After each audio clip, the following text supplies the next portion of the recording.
Pessoal, notícia urgente de última hora. A PGR acabou apresentando na noite desta terça-feira a denúncia contra o ex-presidente Bolsonaro por tentativa de golpe. Ele mais 33 pessoas.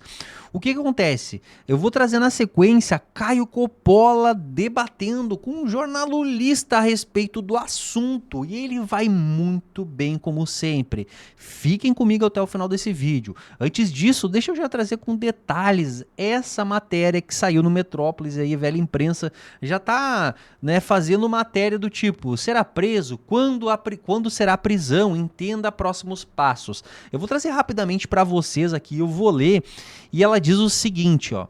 A notícia, então, da denúncia apresentada na terça, no dia de ontem para hoje, não é mesmo? Contra o ex-presidente e outras 33 pessoas, traz à tona uma discussão sobre uma eventual prisão dos envolvidos. Afinal, Bolsonaro será preso? Quando deverá ser a prisão? Apesar dessas perguntas, o assunto vai ser preso chegou ao terceiro mais comentado na rede social X, ou seja, tem os trend topics, né? A denúncia contra o ex-presidente é o primeiro passo de um longo caminho judicial. Na prática, isso significa que uma eventual prisão do ex-presidente, caso se concretize, deve demorar.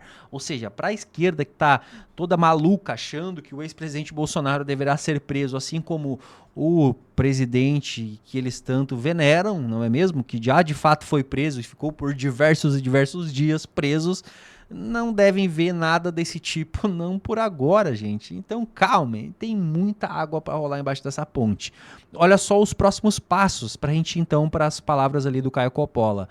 A partir da denúncia, o STF abrirá um prazo para a defesa de Bolsonaro se manifestar. Depois da manifestação, a corte vai marcar uma data de julgamento para decidir se Bolsonaro vira ou não um réu.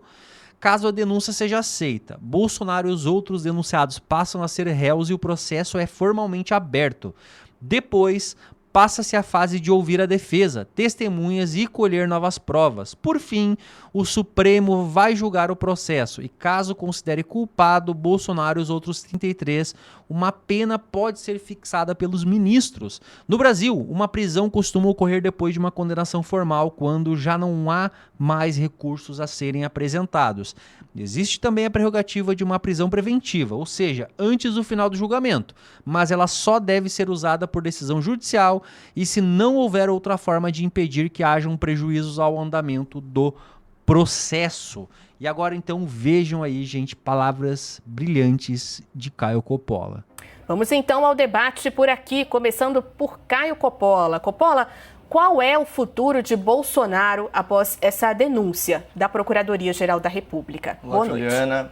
Olá, doutor Zé Eduardo. Saudações à nossa audiência. Bom, primeiramente deixar claro que, em razão aí do horário, né, da revelação aí desses documentos, eu só tive acesso à cobertura da imprensa. Estou falando especialmente com base na publicação da Secretaria de Comunicação Social da Procuradoria-Geral da República. Então não tive acesso aí às minúcias do documento, da denúncia da Procuradoria-Geral da República. Bom, falando sobre o futuro político do ex-presidente Bolsonaro, eu acredito que isso está tudo dentro do que estava previsto, né?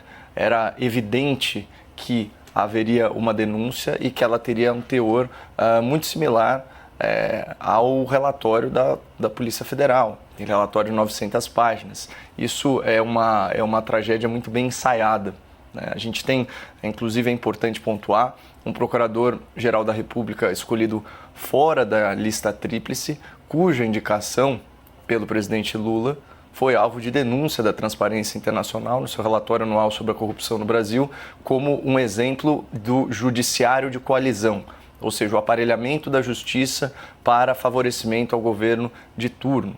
Então, esse é um ponto a ser observado. O segundo ponto a ser observado é que o fio condutor de toda a narrativa do golpe seria uma espécie de ataque ao sistema eletrônico de votação, que, segundo aqui as informações às quais eu tive acesso, começa em 2021.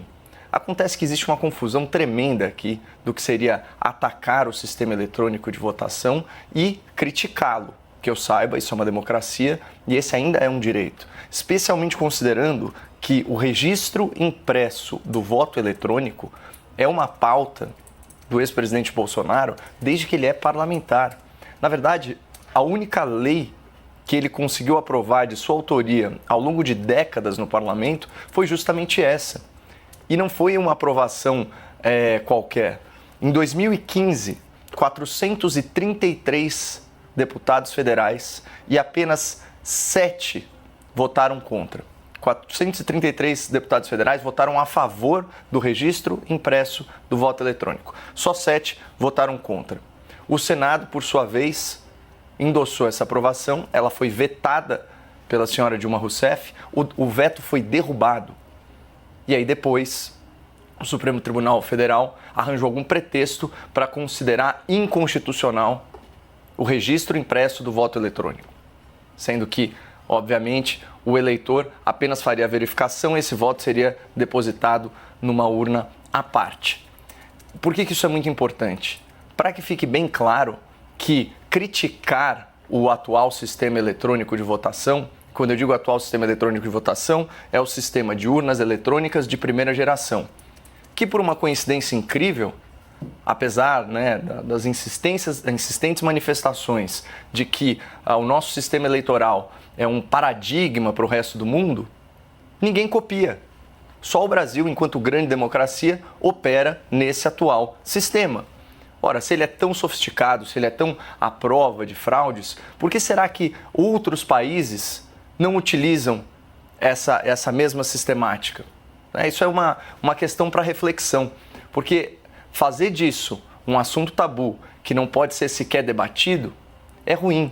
Eu não consigo imaginar, só para fechar, Juliana, uma pacificação social do Brasil sem o registro impresso do voto eletrônico, sem a anistia agora para esses mais 34 denunciados, mas também os do 8 de janeiro, e também o retorno da elegibilidade do ex-presidente da República. Cardoso, com você, qual é o futuro de Bolsonaro após essa denúncia da PGR?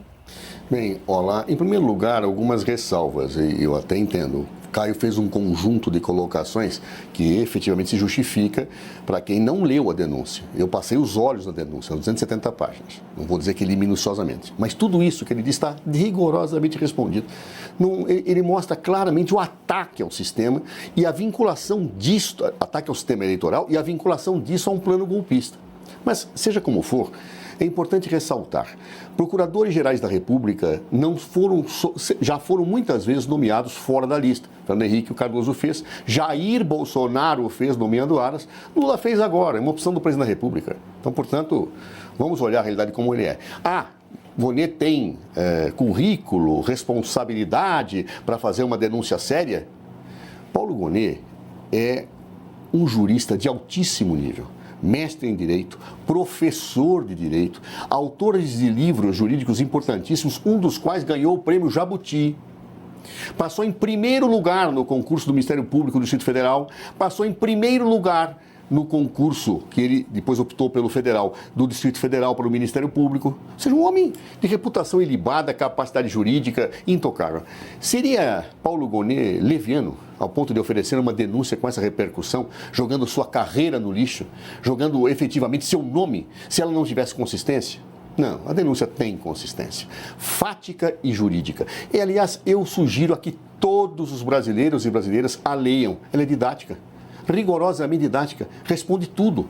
O que ele fala? Começou em 2021 com um conjunto de atos visando desacreditar o sistema eleitoral. Não é só a crítica, situações concretas, objetivas, em lives, conclamações contra o sistema, reuniões de ministros em que se pede que eles atuem claramente contra o sistema eleitoral. E tudo isso entremeado com um plano golpista, que está alicerçado em documentos, em mensagens, em planos de assassinatos, em um conjunto de situações estarrecedoras. A formação de uma BIM paralela para monitorar adversários e para produzir fake news.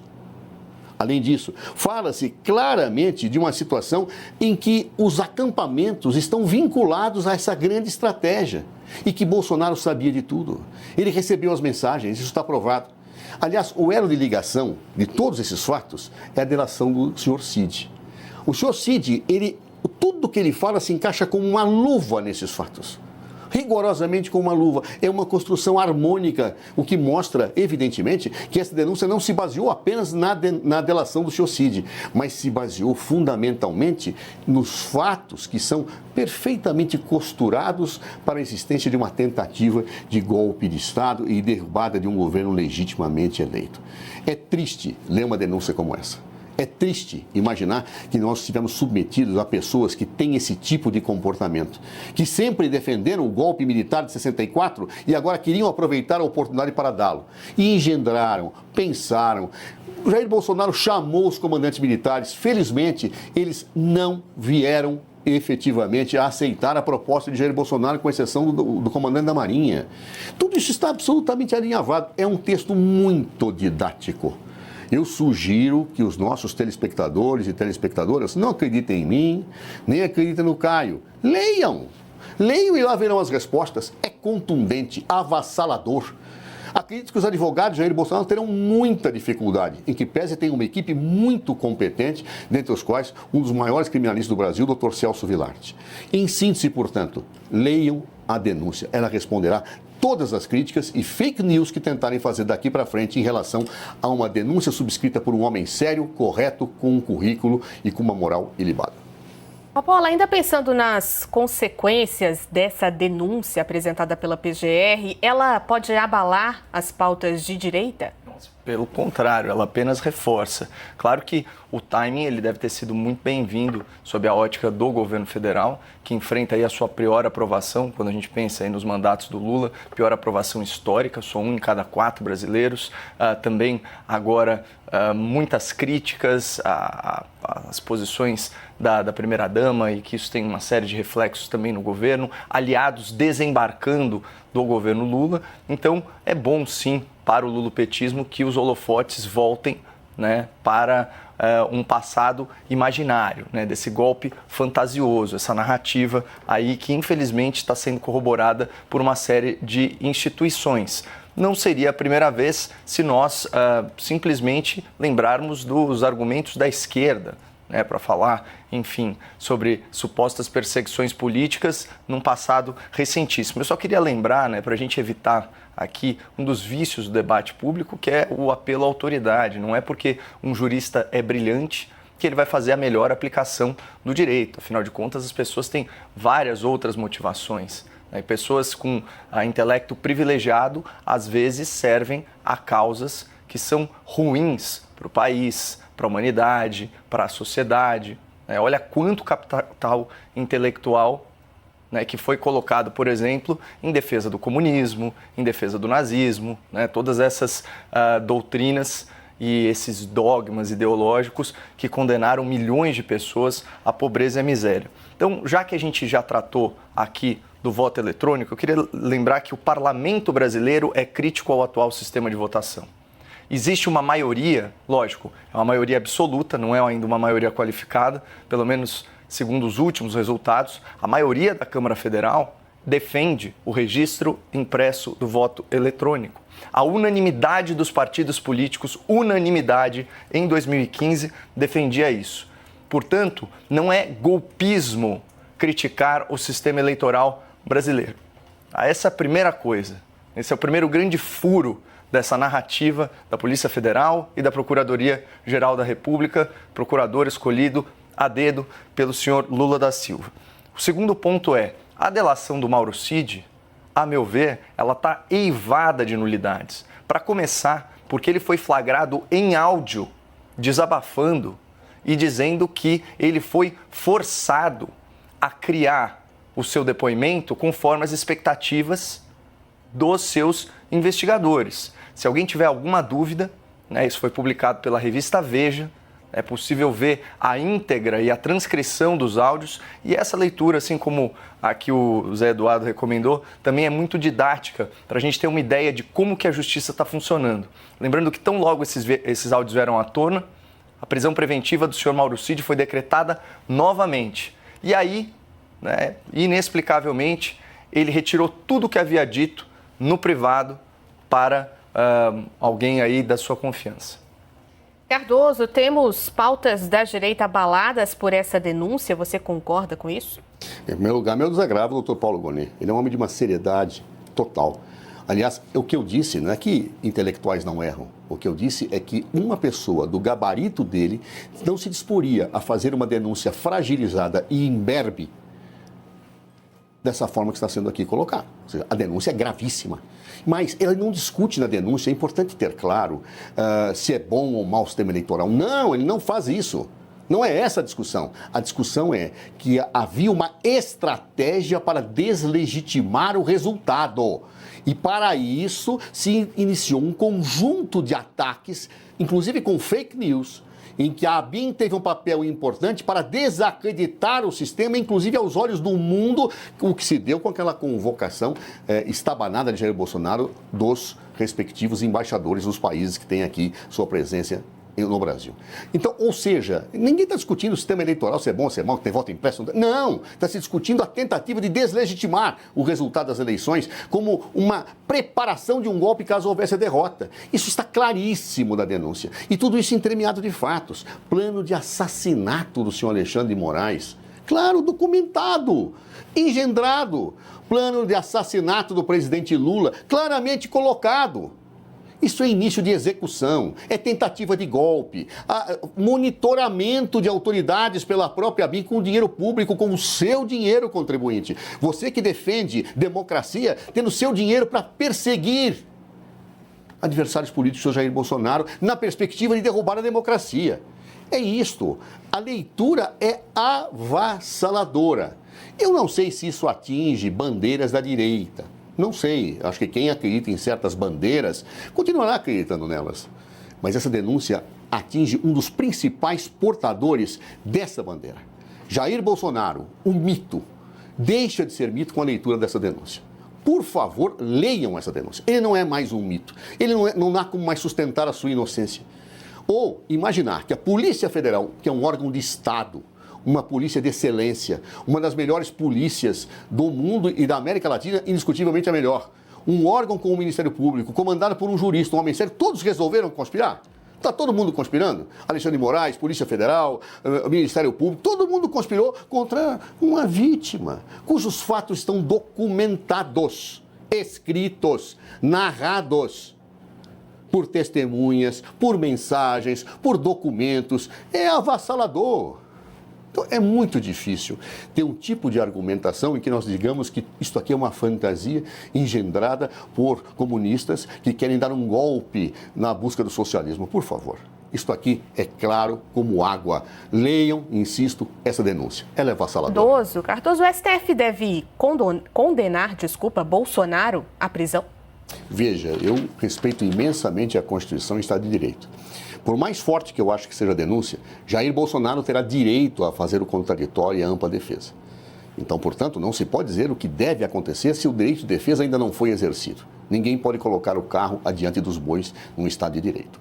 Porém, o que eu posso dizer é que a denúncia é muito consistente. Desconstituir os fatos que estão aqui narrados é muito difícil. Antevejo, que os advogados de Jair Bolsonaro não irão debater esses fatos.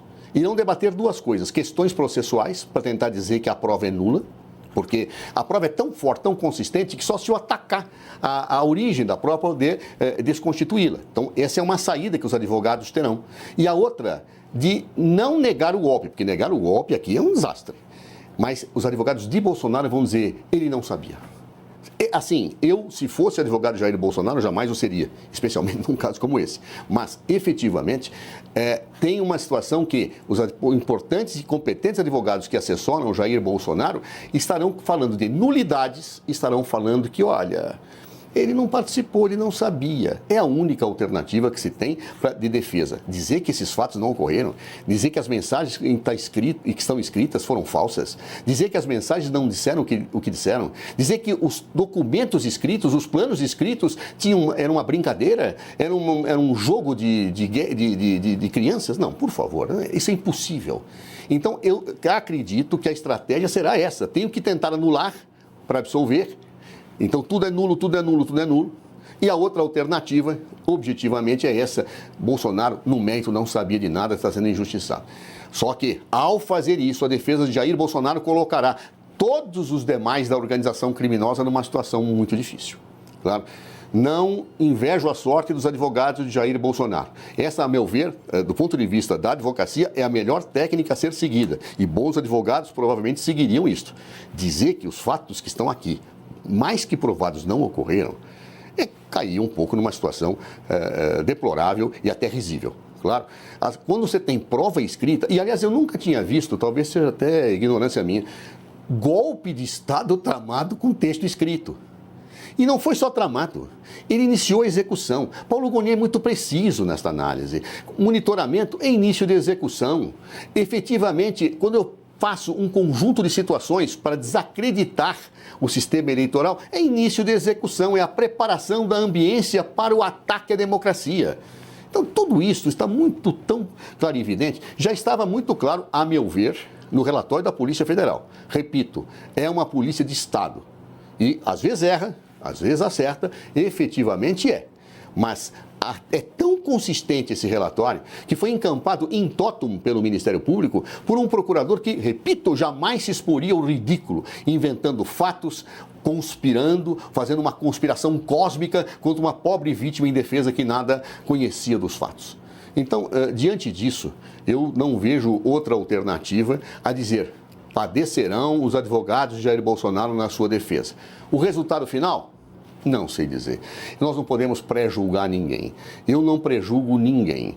Agora, que a situação jurídica e faticamente, e mais ainda politicamente, para Jair Bolsonaro é muito delicada. Não sei como vão tentar fazer para encobrir o sol com a peneira. Coppola, sua opinião, o STF deve condenar Bolsonaro à prisão? O cenário está armado para isso. Inclusive, essa sempre foi a minha avaliação conforme as etapas aí do processo criminal iam avançando, especialmente com pesca probatória, com prisões preventivas altamente arbitrárias, pela própria inconstitucionalidade aí, né, de uma série de procedimentos, especialmente do Supremo Tribunal Federal. Eu só queria deixar muito claro, que eu vi o Dr. Zé Eduardo falando que o plano é início de execução. Planejamento não é início de execução. E isso é de suma importância aqui para a discussão toda. Em primeiro lugar, queria pontuar, o Dr. Zé Eduardo disse que a estratégia ideal aí para a defesa do Bolsonaro seria alegar que ele não sabia. Se essa é uma defesa possível, significa que o próprio Dr. Zé Eduardo não enxergou na denúncia um vínculo, um indício suficiente para vincular Jair Bolsonaro a esses crimes que estão tipificados. Afinal de contas, entre nós, né, doutor, só você que aí passou os olhos pelas 270 páginas nos minutos que antecederam a gravação do nosso programa. Mas tudo bem. Então essa é uma defesa possível. O que isso significa? Que pelo menos não está em letras garrafais e não está provado e comprovado que Bolsonaro tinha ciência e que ele anuiu. Ou seja, essa é uma defesa muito, muito possível. Segundo ponto, que é o mais importante, é falar da organização criminosa, mas isso é uma consequência dos outros tipos penais, mas principalmente da tentativa de abolição do Estado de Direito e do golpe de Estado. É só ler o tipo penal, artigo 359, está lá no Código Penal. Você precisa do emprego de violência e grave ameaça. Então, se você quer tipificar qualquer conduta do Jair Bolsonaro nesses tipos penais, que são os mais graves, são aqueles que realmente atentam contra a democracia, você tem que mostrar que ele ameaçou gravemente alguém, ou seja, ele coagiu alguém do ponto de vista moral de uma forma relevante, que algo partiu dele, inclusive a violência.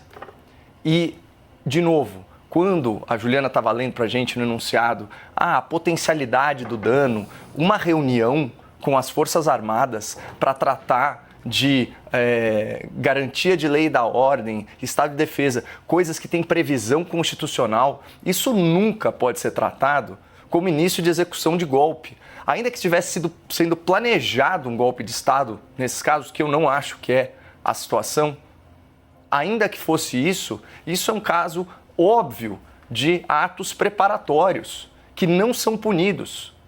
A tentativa, ela só começa no início da execução. Então, todo o intelecto do procurador e também a força-tarefa da investigação que foi feita, eles estão forçando uma barra aí no direito penal que, a meu ver, assim, é um precedente perigosíssimo. Tá? Esse é o ponto, para mim, que é o mais importante. Até porque, se essas reuniões com o alto comando das Forças Armadas brasileiras, se elas já configurassem um golpe de Estado, aqueles que não aderiram deveriam estar sendo processados por prevaricação, por não ter denunciado o que estava em curso, e nada disso aconteceu.